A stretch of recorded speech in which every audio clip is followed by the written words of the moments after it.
함께 은혜 나누실 말씀은 로마서 8장 12절부터 17절 말씀입니다.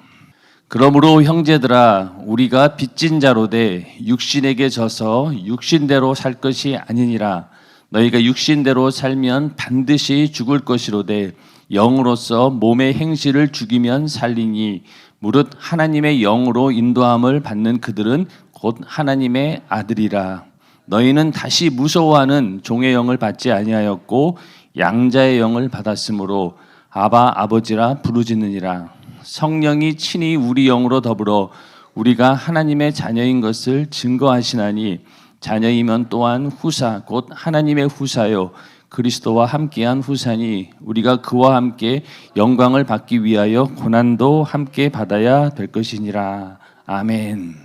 네, 오늘은 로마서 8장 12절부터 17절 말씀을 중심으로 하나님의 영으로 인도함을 받는 자들이라는 제목으로 로마서 50번째 시간입니다. 오늘 함께 은혜를 나누도록 하겠습니다. 지난 시간에 말씀드린 것처럼 우리가 영으로서 몸의 행실을 죽이면 살리니, 그래서 성령으로 우리의 몸의 행실을 죽이며 사는 것이 바로 신앙생활이다, 이렇게 말씀을 드렸습니다. 우리 인간의 힘으로는, 내 능력으로는 내 육신의 소욕과 정욕들을 이겨낼 수가 없고 우리를 사망으로 이끌고 가는 그 육신의 생각으로부터 우리를 보호할 길이 없습니다. 그래서 오직 성령으로서 우리의 몸의 행실을 죽이는 그런 삶을 통해서 우리가 하나님이 원하시는 그 진리에 이를 수 있고 또 늘 주님이 주시는 그 생명으로 우리가 영적인 싸움에서 승리할 수 있다라고 말씀을 드렸고, 오늘 14절에 보면은 무릇 하나님의 영으로 인도함을 받는 그들은 곧 하나님의 아들이라, 이렇게 말씀을 하고 있습니다. 영으로서 몸의 행실을 죽이면은 산다고 했죠. 이 산다라고 하는 것이 그냥 우리가 하루하루 목숨을 유지해 나가는 그게 아니라, 여기서 산다는 것은 무엇입니까? 바로 영원한 생명을 가지고 하나님과 함께 영원히 산다라고 하는 그런 말씀이죠. 성령과 함께 몸의 행실을 죽이면은 영생을 얻게 된다. 14절의 말씀을 또 토대로 하면은 하나님의 영으로 그렇게 인도함을 받는다면은 그들은 곧 누구라고요? 하나님의 아들이다. 그러니까 우리가 성령의 인도함을 받는다라고 하면 우리가 하나님의 자녀고, 결국 우리 하나님의 자녀가 얻게 되는 것은 무엇입니까? 영원히 사는 것을 말하고 있죠. 그러니까 우리가 영으로서 행실을 죽이고 또 성령으로 인도함을 받는다라고 하면은 우리는 하나님의 자녀다라는 것이 오늘 말씀하고 있는 바입니다. 우리가 하나님의 자녀이고 또 우리는 항상 성령으로 인도함을 받는 자들입니다. 인정하시면 아멘 하시기 바랍니다. 그래서 성령께서 나와 함께 하신다라고 하는 것이 내가 하나님의 자녀가 되었다라고 하는 가장 확실한 증거가 되겠습니다.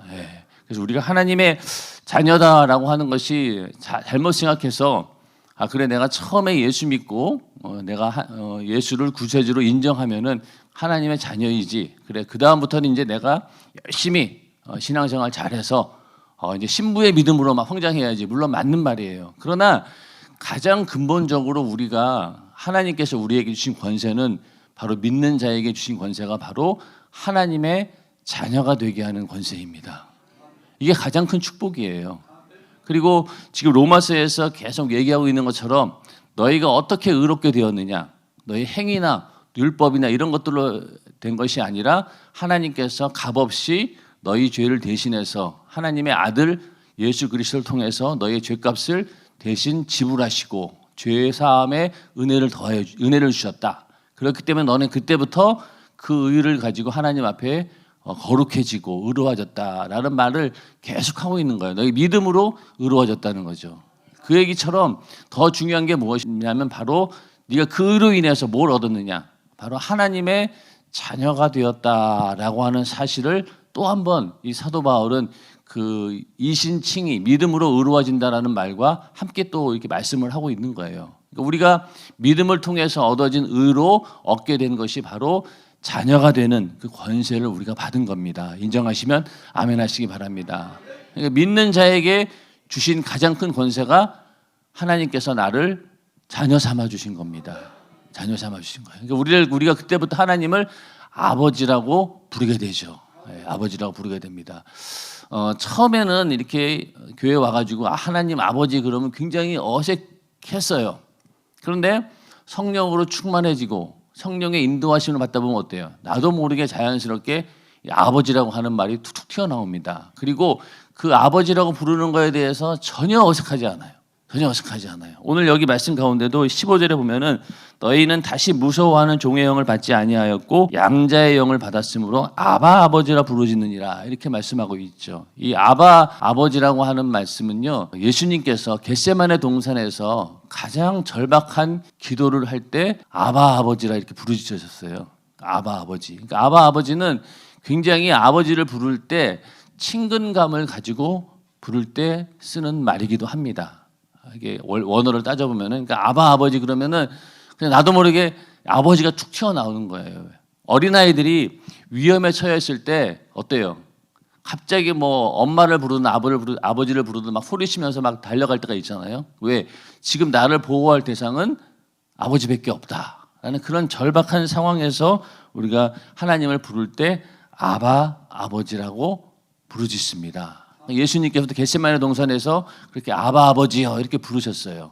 그만큼 이 아바 아버지라고 하는 말은 내가 하나님의 자녀임이 확실할 때, 그럴 때 우리는 하나님을 아바 아버지라 부르짖을 수 있다는 겁니다.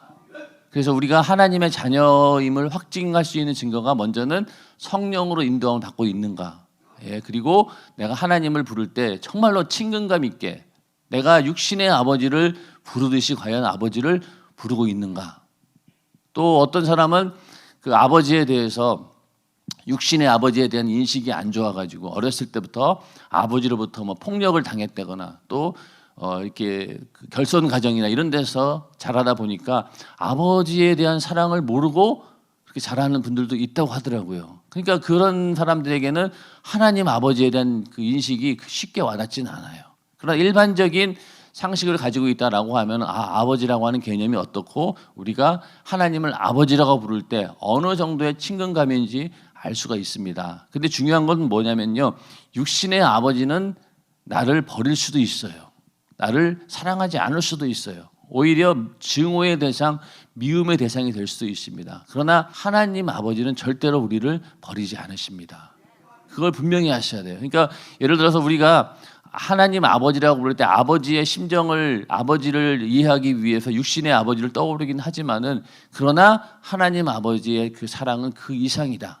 인간의 사랑으로는 도저히 측량할 수 없는 그런 사랑이기 때문에 우리는 육신의 아버지, 물론 나를 태어나게 하신 분이기 때문에 우리가 효도해야 되죠. 그러나 더 큰 사랑을 베푸신 분이 바로 누구시냐? 하나님 아버지시라는 거예요. 그래서 우리는 하나님의 영으로 인도함을 받는, 그들은 곧 하나님의 아들이다라는 사실을 분명히 알고 여기에 신앙의 기초를 온전히 세우셔야 됩니다. 그리고 예수 그리스도의 피로 내가 죄사함 받았고 하나님께서 나를 그 죄사함의 증거를 보시고 나를 의롭게 여기신다라고 하는 사실이 우리의 구원의 토대로 딱 정해져 있어야 되는 거예요.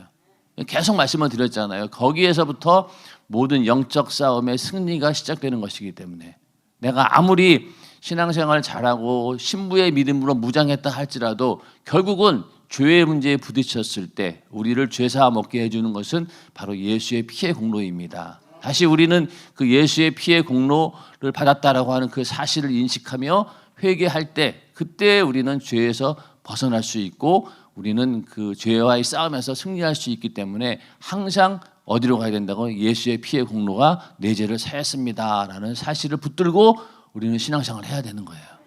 그것만이 우리에게 승리를 주신 사실이기 때문에, 그럼 예수 이름의 권세가 있는 것은 바로 예수 그리스도의 피의 권세로 우리가 죄사함 받았고, 그 권리를 누구에게 주장하는 거예요? 마귀에게 주장하는 겁니다.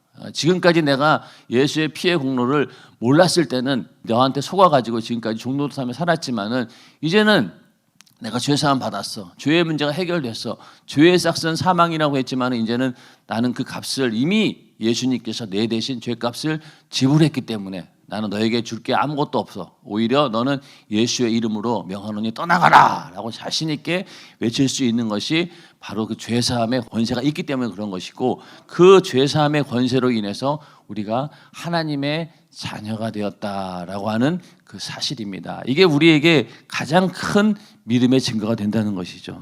근데 우리가 하나님을 아버지라고 부르는 자녀가 되긴 되었는데 이 자녀가 어떤 권세이냐면 우리는 양자의 영을 받은 자들입니다. 양자의 영.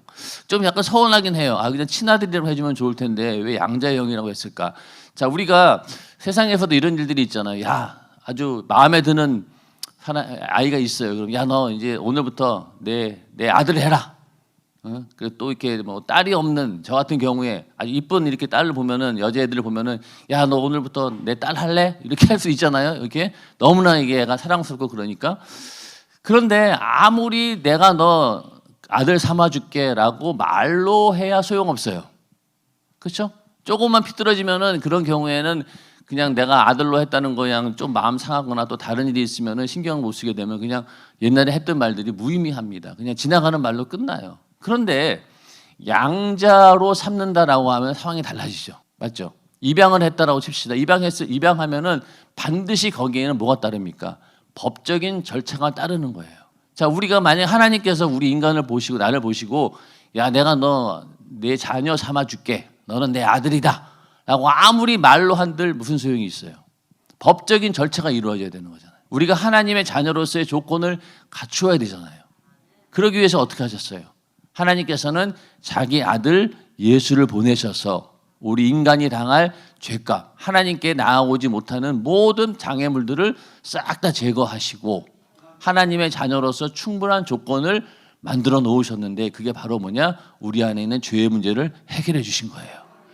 그래서 하나님께서 우리를 거룩하게 만드시고 하나님의 자녀를 삼아 주셨습니다. 여기는 법적인 모든 절차가 동원이 된 거예요. 합법적인 방법에 의해서 우리를 구원하신 겁니다. 인정하시면 아멘 하시기 바랍니다. 그러니 여기에 대해서 어느 누구도 이 일을 제기할 수가 없어요. 그래서 우리가 하나님의 자녀가 되었다라고 하는 사실이 그냥 하나님께서 말로 그냥 너는 내 아들 삼을게 이게 아니라는 거죠. 분명하고도 확실한 법적인 절차를 거쳐서 우리는 하나님의 자녀가 되었다. 그렇기 때문에 흔들 수가 없다는 거예요. 이거는. 또 하나님의 양자다라고 하는 이야기는 예수 그리스도를 통해서 우리가 자녀 되었기 때문에 그렇습니다. 예수님께서 우리의 어떻게 보면은 맏형이 되는 거예요. 그리고 예수를 통해서 우리가 하나님을 만나게 되었고 하나님을 아버지라 부르게 되었지 않습니까? 그래서 우리는 하나님의 그 양자의 영을 받은 자들이다 이렇게 얘기를 하는 겁니다. 그래서 예수를 통해서 우리는 하나님 아버지를 만난 자들이고 자녀가 된 사람들이기 때문에 우리는 양자의 영을 받았다 이렇게 말씀을 하고 있는 것이죠. 그래서 예수가 아니고는 우리는 절대로 하나님을 만날 수 없는데 만나는 것만이 중요한 게 아니라 그로 인해서 우리가 하나님의 자녀가 되었다. 그래서 예수님께서도 이제는 우리를 보고 형제라고 했잖아요. 너희는 이제 내 형제다. 예수님이 나와 형제이면 하나님 아버지는 당연히 내 아버지가 되는 것이죠. 그래서 이렇게 합법적인 절차를 통해서 또 하나님의 아들 예수 그리스도의 그 구원의 역사를 통해서 우리를 하나님의 자녀로 인정해 주신 겁니다. 이건 변하지 않아요. 이게 변하지 않아요. 이게 중요합니다. 자꾸만 우리는 지금 뭐 계속 말씀을 드리지만은 조금만 우리가 흔들리면은 그냥 좌절합니다. 나는 하나님의 자녀가 아닌가 봐 이러면서 혹시 뭐 우리가 왜 어렸을 때도 야단 맞고 혼나면 어때요? 혹시 부모가 나를 주워온 거 아닌가? 뭐 지금은 그런 거 걱정할 애들이 없다 그러더라고요. 근데 옛날에는 부모 입장에서도 화나면은 야 너 몰랐냐? 너 다리에서 주워왔어. 이 말 한마디 하면은 뭐 매 한 대 때리는 것보다 훨씬 더 효과가 있어요. 그럼 그때부터 정신을 차리고 내가 정말로 다리에서 주워왔나 고민하면서 그러면서 나를 돌아보면서 이렇게 온순해지는데 그렇게 늘 항상 문제가 생기면은 우리가 만약에 하나님의 자녀인 것을 의심하게 된다라고 하면 우리의 믿음이 온전히 설 수가 없어요. 비록 못나고 부족하고 연약하고 그런다 할지라도 우리는 하나님의 자녀임이 분명합니다. 왜? 성령으로 인도함을 받고 있기 때문에. 자, 그래서 우리 연세주간의 성도들 계속 기도하면서 어떻게든 성령 충만함을 유지하려고 노력합니다.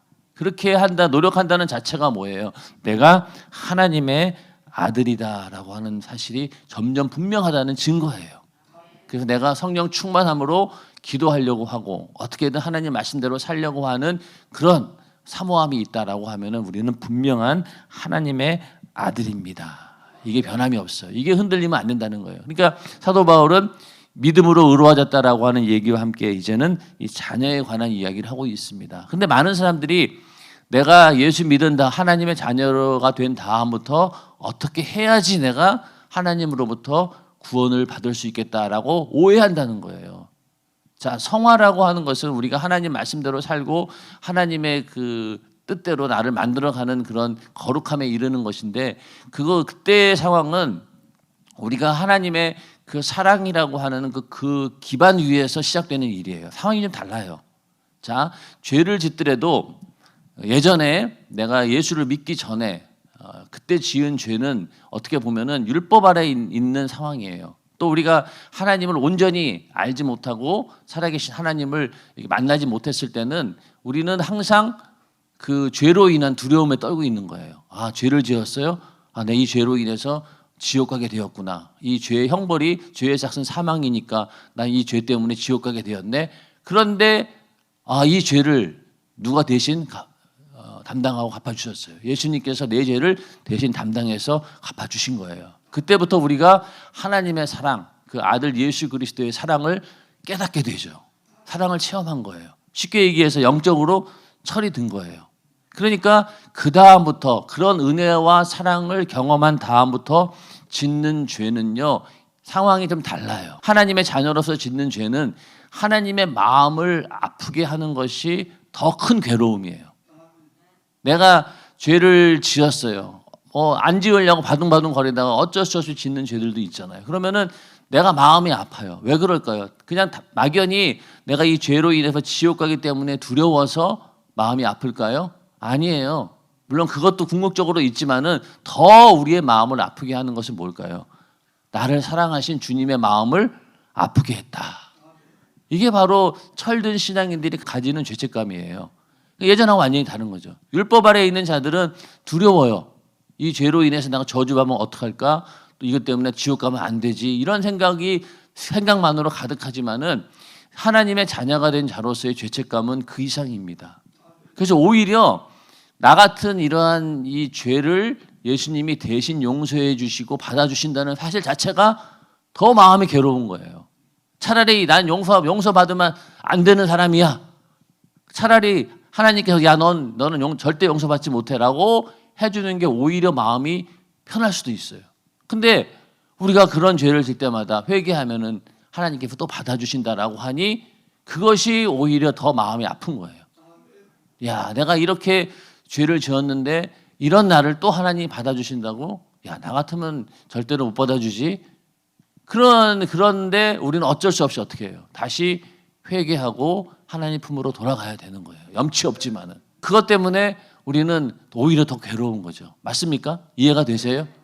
그러니까 예전에 내가 믿음이 어렸을 때 죄를 짓는 거하고 철든 다음에 죄를 짓는 거하고 달라요. 그리고 또 부모 입장에서도 어린아이 아무것도 모를 때 막 나쁜 짓 하게 되면 어때요? 막 야단치죠. 막 때리고 막 윽박지르고 너희 자식아 다시는 이러지 말라는 의미에서 그렇게 야단을 칩니다. 그런데 나이가 먹었어요. 이제 장성한 아이가 되었어요. 그러면은 분명히 부모 입장에서 이 아이가 잘못한 건 알지만은 일단은 내버려 둡니다. 왜 그럴까요? 지가 알아서 잘못한 것을 알기 때문에. 그러니까 아무 말 안 해요. 그러니까 우리가 왜 그 나쁜 짓을 하더라도 왜 어렸을 때 너무나 큰 죄는 어때요? 부모가 오히려 야단을 안 쳐요. 왜? 너무나 큰 사건이기 때문에 지도 알겠지라고 오히려 야단을 안 칩니다. 그런데 충분히 고칠 수 있다라고 판단했을 때는 막 야단을 치죠. 그런 것처럼 하나님께서도 우리의 죄를 보는 상황이 예전하고 다르다는 거예요. 하나님의 자녀가 짓는 죄는 오히려 하나님의 마음을 아프게 하고 하나님과의 관계를 흐트러 놓는 그런 것이기 때문에 우리가 더 주의하게 되고 더 경각심을 가지고 죄와 싸움에서 이길 수 있는 겁니다. 그 사랑의 관계가 더 우리를 죄를 짓지 않도록 만드는 큰 힘이 되는 겁니다. 인정하시면 아멘 하시기 바랍니다. 그러니까 이게 되게 중요해요. 그렇기 때문에 예수를 믿고 내가 하나님의 자녀가 되었다, 그리고 주님의 신부로서 나를 만들어 간다라고 할 때 우리가 처하게 되는 이 죄에 대한 죄책감은 완전히 다른 거예요. 그러니까 오히려 정말로 나 같은 놈 절대로 용서해 주시면 안 돼요라고 막 이렇게 머리를 디밀 때도 있잖아요. 너무나 하나님의 불충한 죄를 지었을 때 머리를 주워받고 나는 절대로 용서해 주지 마세요. 뭐 이런 마음이 있잖아요. 그게 바로 하나님의 자녀로서 그런 자들이 갖는 죄책감이라는 겁니다.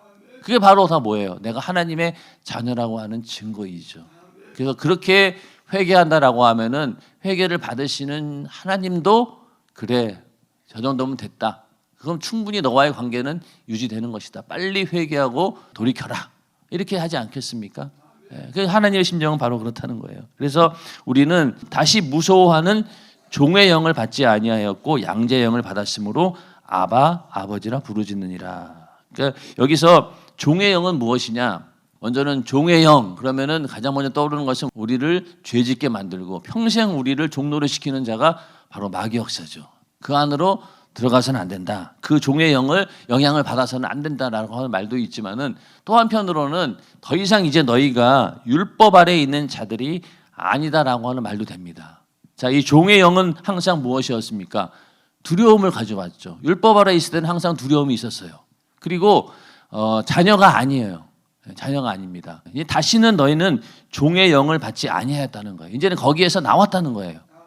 너희가 율법 아래에 있던 자들이었는데 이제는 거기서 나왔다는 거예요. 그리고 오해를 해서 율법을 잘 지키고 율법대로 살면은 하나님께서 나를 구원해 줄 것이라고 착각했던 그런 바리새인들처럼 그런 율법주의적인 상황에서 너희가 벗어나라는 거예요. 그러니까 사실은 율법 아래에 있다라고 하는 것도 성령의 인도하심이 없이는 그럴 수가 없어요. 우리가 죄를 깨달을 때 뭘로 깨닫습니까? 율법으로 깨닫는 거잖아요. 우리가 율법을 통해서 죄를 깨닫는 것도 성령께서 인도하시는 일이에요. 그러나 그 안에 머물러서는 안 된다는 거죠. 그럼 절대 자녀가 될 수는 없어요.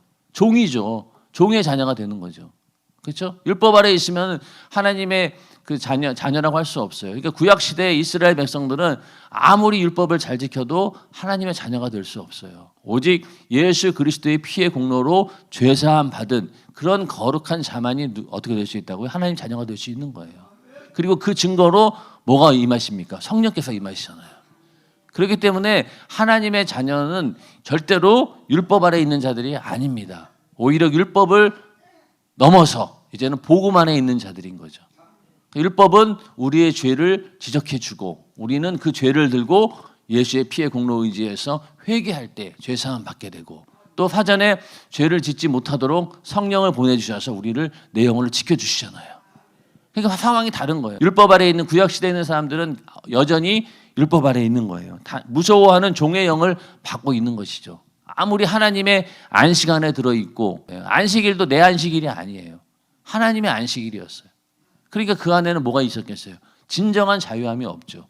하나님을 향한 두려움과 하나님의 말씀대로 못 살면 저주받지. 또 구약시대는 즉각적으로 저주가 일어났으니까 그런 두려움 때문에 살았다라고 하는 그것이 바로 종의 영 아래에 있는 자들입니다. 그런데 이제 우리는 거기에서 벗어났다는 거예요. 이제는 뭐예요? 로마서 8장 1절 2절에 있는 말씀처럼 2절에 그리스도 예수 안에 있는 생명의 성령의 법이 죄와 사망의 법에서 너를 해방하였습니다. 그러니까 죄와 사망의 법, 율법 아래에서 해방되었다는 거예요. 율법은 하나님의 선한 법이지만은 그 율법 기능 자체가 죄를 지적해주고 끝까지 죄를 물고 늘어지는 거예요. 율법은 우리를 끊임없이 죄를 지적해준다고 하는 것은 그 죄에 대한 책임을 묻는다는 거예요. 근데 그 책임을 우리가 질 수가 없잖아요. 그러니까 이 땅에 사는 동안 마귀가 우리를 정죄할 때도 뭘로 한다고 했어요? 율법으로 한다고 했잖아요.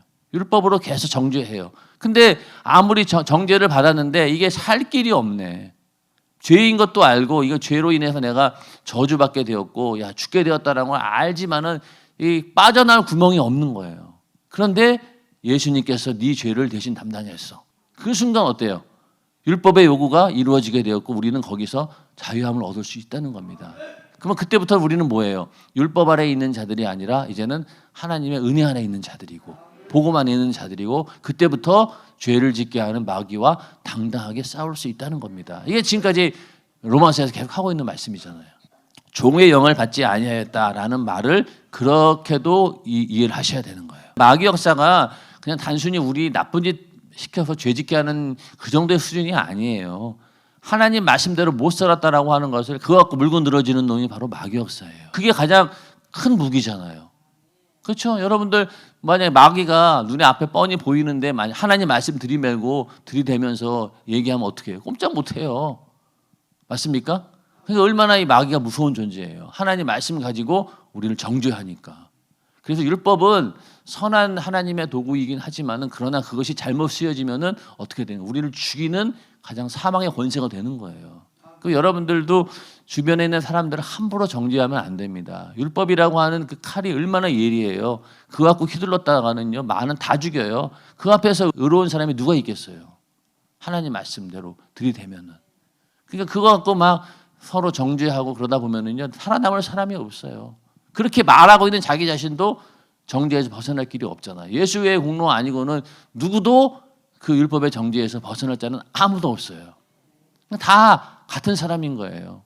조금 차이가 있을 뿐이지 너나 나나 예수 그리스도의 피의 공로로 죄사함 받은 그 은혜 안에 있는 자들일 뿐이지 네가 잘났네 내가 잘났네 할 수가 없다는 거예요. 그러니까 이 로마서에서도 너희가 판단하지 말라는 거잖아요. 판단하지. 왜? 똑같은 놈들이다. 다. 로마에 있는 이방인들이 회개하고 돌아왔는데 유대인인 이들을 봤을 때 아주 개차반으로 보이지 정말 죄인 중에 죄인으로 보이고 사람 취급도 안 했잖아. 그러나 따져보면은 로마에 있는 그 이방인이나 너희나 다를 게 없다. 오히려 너희는 오해하고 착각하는 바람에 더 하나님께 나아가지 못한다. 그러니 너희들이 가지고 있는 그 선입관을 버려라. 라고 하는 건 처음에 했던 부분이잖아요. 그러니까 다 똑같은 거예요. 그러니까 우리는 예수 그리스도의 그 피해, 그 죄사함의 은혜가 아니고는 절대로 의로울 수 없는 존재다. 하나님의 은혜로 인해서 예수의 피의 공로로 인해서 우리는 다시는 무서워하는 종의 영을 받지 아니하였고 양자의 영을 받았으므로 이제는 우리가 하나님의 자녀, 성령으로 인도함을 받는 하나님의 자녀가 되었기 때문에 이제부터 우리는 하나님을 아바 아버지라 부르짖게 된다. 하나님 아버지를 자신 있게 아버지라고 부를 수 있다는 겁니다. 그러니까 성령 받은 다음부터는 하나님을 아버지라고 부를 때 막 힘이 더 들어가죠. 아버지 할 때 그 전하고 상황이 달라요. 예. 그런 게 우리의 체험 가운데 있지 않습니까? 그래서 우리가 성령의 인도함을 받고 있다. 그때 우리는 하나님의 자녀다. 다시는 무서워하는 종의 영을 받지 않고 양자의 영을 받았으므로 이제는 하나님을 아바 아버지라고 부르짖는다. 이 사실을 분명히 이해를 해야 됩니다. 그래서 성령은 친히 우리 영으로 더불어 우리가 하나님의 자녀인 것을 계속 증거하고 있다는 거죠. 그리고 또 자녀이면 또한 후사, 곧 하나님의 후사요 그리스도와 함께한 후사니 우리가 그와 함께 영광을 받기 위하여 고난도 함께 받아야 될 것이니라. 어떤 후사입니까? 죽은 다음에 영원한 천국을 유업으로 받는 그런 후사가 되는 것이죠. 사실 이 땅에서는 고난만 받을 수도 있죠. 고난만 받아요. 그러나 그 고난 뒤에 감추어진 영광이 무엇이죠? 바로 죽음 이후에 우리가 맞이하게 되는 영원한 영생이라고 하는 그 행복이고 또 하늘나라를 유업으로 받는 그런 후사가 된다라는 점에서 이 땅에 당하는 모든 환난과 고난을 이겨낼 수 있는 원천적인 능력이 된다는 겁니다. 인정하시면 아멘 하시기 바랍니다. 그래서 우리는 하나님의 후사예요. 영생을 기업으로 얻은 유업으로 얻은 자들입니다. 그래서 이 땅에서 아무리 힘들고 어려움이 생긴다 할지라도 지나가는 일들이고 언젠가는 천국에서 내가 영원한 행복을 얻게 되고 하나님과 함께 영생을 누리면서 하나님의 자녀로서 또 주님의 신부로서 내가 유업을 받게 된다. 이것이 오늘날 우리를 살아가게 하는 하나의 가장 큰 능력이 됩니다. 이 능력이 오늘도 우리 안에 넘쳐나기를 주님의 이름으로 축원합니다. 이 시간 기도하겠습니다.